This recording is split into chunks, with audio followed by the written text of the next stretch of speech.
Today I am going to quickly take you through like an overview of what I think that clean water and ecosystem restoration is about. So first I just wanted to say what it means to me. I'm an ecologist, so I like to do field work, especially in streams and rivers. But I've also been here. This is a former, well, this is a Ramsar site, believe it or not. This is on the border between Iran and Afghanistan, a big wetland system that is completely dried out over the last 30 years. People are really suffering here from a lack of water. So clean water is even a step further. They're just even lacking water. There's nothing there anymore. 300,000 people being affected by that. So it's not only for the people over there, but it's also the future generations that I think that we would really think about. What do our actions and what does our work contribute to their well-being later on? And of course, we see that currently on the other side of the North Sea, a lot is happening, especially on climate change related discussions. And next to that, also within the UN, we've been talking about a decade of biodiversity and now a decade on ecosystem restoration. So on the large scale, like high global ambitions, we have them. And in Europe, this is translated into the Green Deal. I hope that you're all familiar with this, that is striving to like a net carbon neutral by 2050, but also to farm to fork better practices. And if you're talking about that, how do we reach that? Well, this is a very famous saying. If climate change is a shark, then water is its teeth. This is by James Bruce from Canada. So if we're talking today about clear water and healthy ecosystems, I think that they are at the core of reaching these high-level ambitions. And of course, if talking about clean water, this is a nice project that has been running in the Netherlands in the last few years. It's called Blue Can. It's looking in how improvement of water quality in lakes and our surface waters can help reduce emissions from greenhouse gases in these lakes. And we see that if you improve water quality, you also reduce the emissions. So that is a really nice link between clean water and also these global high-level ambitions. At the same time, and this is where I will be focusing more on, is ecosystem restoration. Because here, this is an example from an Interact project in the UK. They have been restoring upstream catchments, and they've been putting all these water retention ponds in place.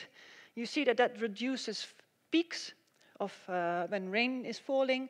At the same time, it also replenishes your groundwater systems. And this was done together with the farmers in the area, and they really benefit from this. So today, here, where you are all we will start talking at innovative solutions at different scales. We'll start with the very small ones, also talking about biodegradation, and then we go towards more wetland-based systems, and after the lunch, we'll even go all the way up to large-scale ecosystem restoration.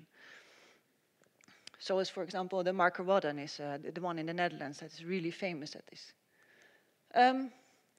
Now, there is this increasing call for nature-based solutions, and I would like to briefly explain you why that is. And this is already something that has been happening for the last, well, say 10, 15 years, but this is an interesting report. It's from the European Environmental Agency from 2015, and it says, think about green before you invest in gray solutions.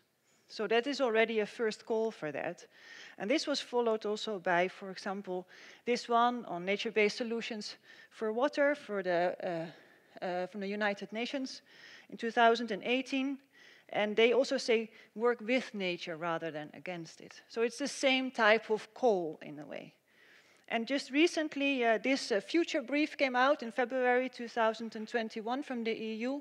And there is a quote from a commissioner, and he's really saying nature-based solutions are our best ally in fighting against climate change and help delivering the EU biodiversity strategy. So it's really interesting to look at that. The IUCN therefore has made a really good definition for what nature-based solutions actually are. And this is a very famous picture. You see it in many speeches coming back. And basically, they define this as actions to protect, to sustainably manage, and to restore nature and modified ecosystems or that address societal challenges. So, and do that in a way that is effectively and adaptively. so that they can also simultaneously provide human well-being and biodiversity benefits. So it is this combination of it being worth for us and worth for the environment that we then benefit from again as well. And there they are looking in different sectors like climate change, disaster risk reduction, food security is part of that as well, human health, water security, so availability of water, and economic and social development. So if you're talking about nature-based solutions, I want to define it a bit further. It's also to make proactive use of natural processes. So with that, we see, for example, other terms also being used in the Netherlands. We often use, for example, also building with nature as a term, or eco-engineering was kind of the predecessor of nature-based solutions. And in cities, you often hear people talking about blue-green infrastructure. And all of them are there to tackle these water security challenges. If it's being flood defense, flood or drought mitigation, adaptation, environmental pollution, or urban heat stress and climate adaptation, they are all the types of challenges that you want to address with them. So there's a wide range of solutions as well. But all of them are there to reduce risks and to be adaptive over time. More adaptive than a gray solution that's just there and cannot grow with sea level rise, for example, such as salt marshes can. But also to provide cheaper, better, even quicker alternatives in constructing them or renovating, restoring nature so that it can help you. It serves multiple goals because you should also think about the people that live in such an area. And it avoids lock-ins. With that, I mean a lock-in if you build a hard structure and over 20 years, your sea level has been rising so much that it's no longer valid, you would have to restructure that again. Whereas if you have a salt marsh, it can grow with sea level over time. So it is about also thinking about the evaluation of what is the solution that you're going to select. And if you're talking about then how to really implement these nature-based solutions, there are 6 enablers. They are defined by EcoShape. There's about technology, multi-stakeholder approaches, and management and monitoring, institutional embedding, business cases, and capacity building. So if you see these 6 enablers help you implement nature-based solutions, and what you see here, only 2 of them are about the technical system. The other 4 are about the social ecological system. So if I quickly give an example here for the technology, for mangroves, understanding how they protect from coastal erosion. A hard structure doesn't really do that on mudflats, where mangroves do. And if you build these permeable structures, they can really help you and let the mangroves grow and restore where it's necessary. And at the same time, you want to understand how they work during extreme events. For that, we do experiments in large-scale flumes. If we're talking about multi-stakeholders, it's really about these words here. And you see this more and more, the inclusion of stakeholders in looking for your challenges. We're talking about learning and action alliances, co-creation, co-production. These are the types of words that you're looking for, because we do see that hard defenses often only serve one purpose and one group of people, whereas a nature-based solution serves many more people. So there's also new EU projects just starting, especially focusing on this, how to include stakeholders to select nature-based solutions. The Rexus and the Merlin project, if you want to know more, look them up on the internet. Going to the other one, management, monitoring, maintenance. But this is really about when a project is implemented, how do you then maintain it? Because this is quite complex, because nature-based solutions change over time, right? They develop. So here, for example, in the Biesbos in the Netherlands, they have been opening up a large polder area to store water, as you can see here on the top photo. And they've also put wood in front of a dike system to reduce the wave impact on the dike system. And we see that by monitoring the state of that, Rijkswaterstaat has a good idea of how the development in this area is happening.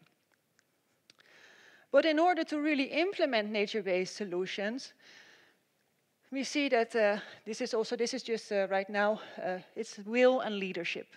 And for that, you also need to put your will and leadership into laws. And this is a colleague of mine from IRSA, and he says you often need soft measures before you can implement the hard ones. So that's what you see here as well. Different types of laws make that we do focus better now on ecosystem restoration and clean waters.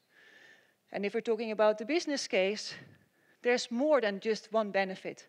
There is also the co-benefits for the wider community in how a restored mangrove system, for example, improves fisheries and chances for tourism or water purification and carbon storage.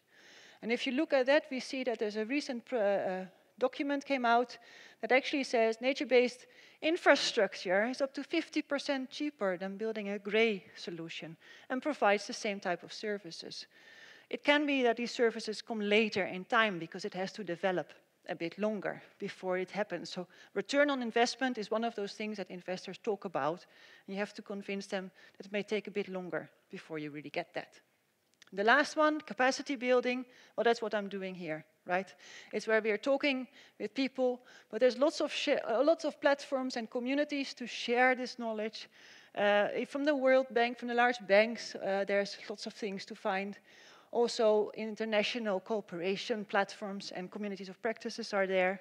But also, for example, the EU is doing a lot of projects to really help the implementation. NGOs work on sharing this knowledge. And also, like, for example, the EcoShape and the US Army Corps of Engineers are providing nice platforms for that. So, recently also came out from the EU a really nice one on evaluating the impact. So I think that I'll leave it with this for you now. It was a very short time, but I hope you have a really nice day today. Thank you very much.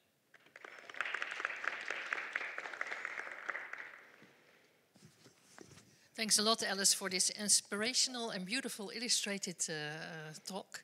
There might be some questions from the audience. Yeah, Huub? Thank you very much. You mentioned the word business case. Yes. And one of the experiences I see is that on the short term, for nature-based solutions, the business case is difficult. But on the long term, it's there.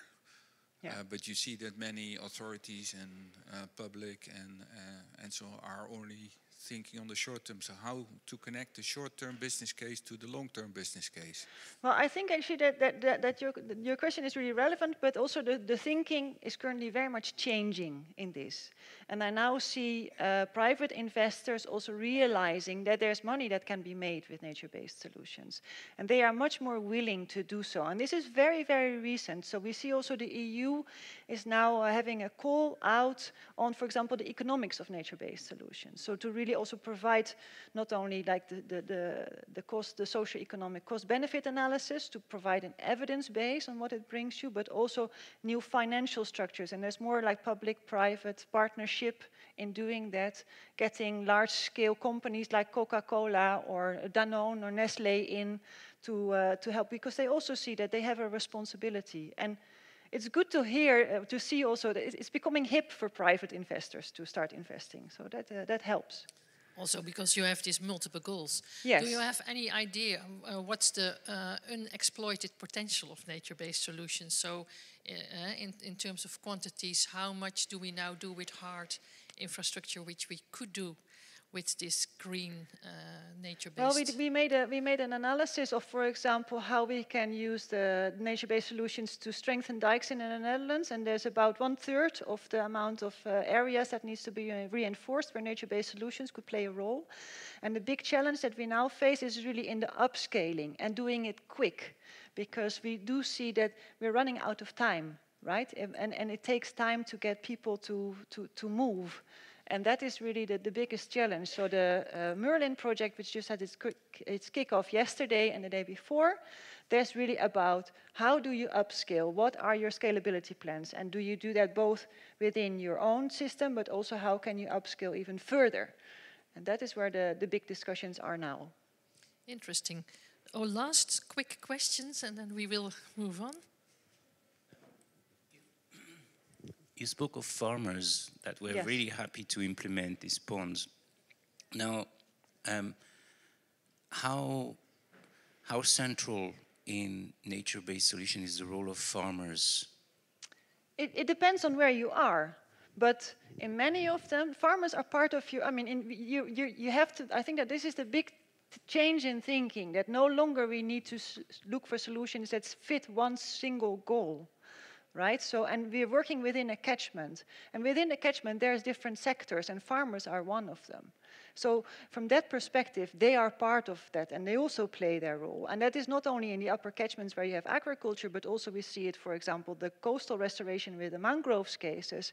There's shrimp farmers there.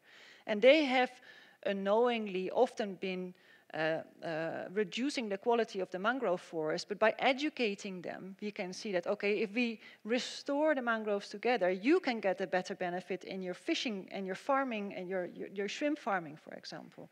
And the same goes for the farmers here in the Addleston, that they see they have less severe summer flooding because the ponds really... So therefore, you protect your crops. And if you can protect your crops, well, that gives you more revenue, right? So for farmers, there is a big benefit in it as well. It's about educating them that new types of thinking help them also to be more climate resilient. Thank you.